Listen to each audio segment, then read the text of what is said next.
But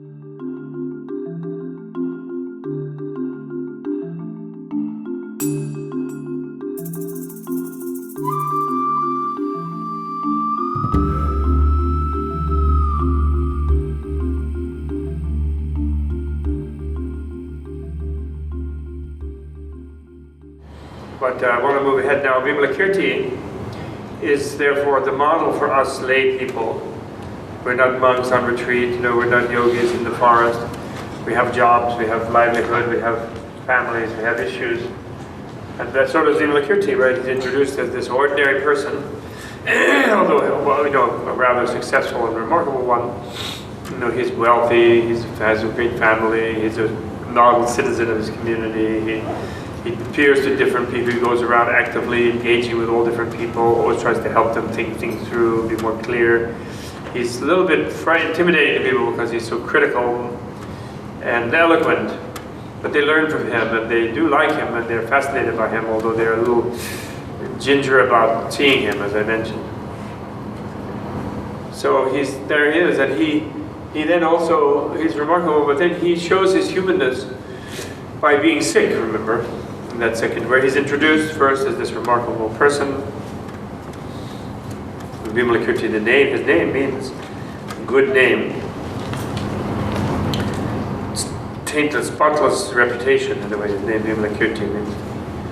And at that time they lived in the great city of Vaishali, and certainly Chavi, Vimalakirti by name.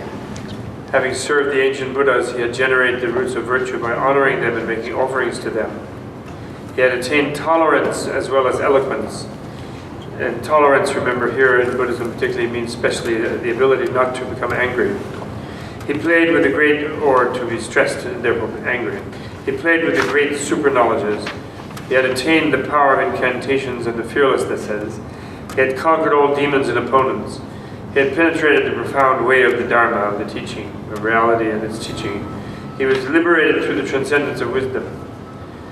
Having integrated his realization with skill and liberative technique.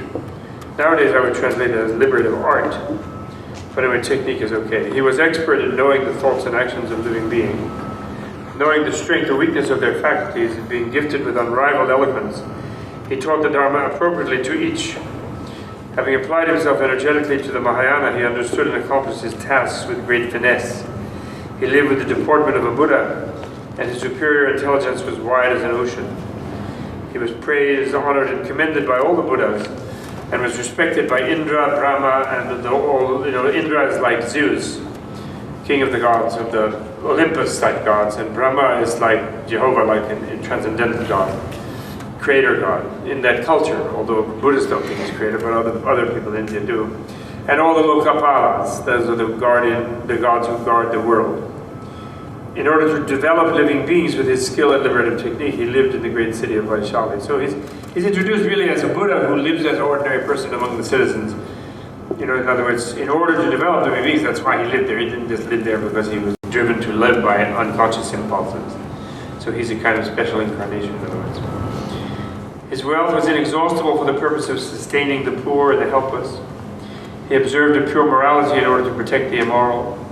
He maintained tolerance and self-control in order to reconcile beings who were angry, cruel, violent, and brutal. He blazed with energy in order to inspire people who were lazy. He maintained concentration, mindfulness, and meditation in order to sustain the mentally troubled. He attained decisive wisdom in order to sustain the foolish. So those are the 6 bodhisattva virtues, the 6 transcendences, the paramitas, generosity, morality, tolerance, effort or energy, creativity, I like to call it actually, meditation and wisdom. He wore the white clothes of the layman, yet lived impeccably like a religious devotee. He lived at home but remained aloof from the realm of desire, the realm of pure matter, the immaterial realm. He had a son, a wife, and female attendants. He had always maintained continence. He appeared to be surrounded by servants. He had lived in solitude. He appeared to be adorned with ornaments. He had always was endowed with the auspicious signs and marks. Those are the 112 signs and marks of a Buddha. He seemed to eat and drink, yet always took nourishment from the taste of meditation. He made his appearance at the fields of sports, and in the casinos.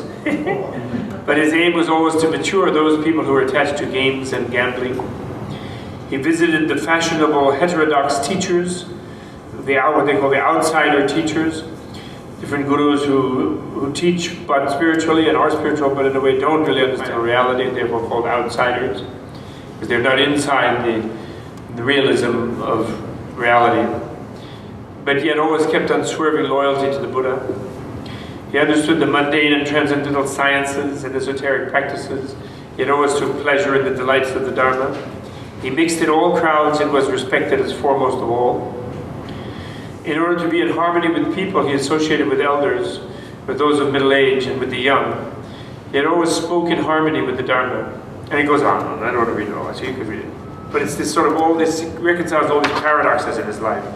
And then he comes up with an ultimate paradox, so amazing in person, but he, he's the foremost businessman among businessmen, he's the foremost intellectual among intellectuals, the foremost this and that. Then he, however, gets sick.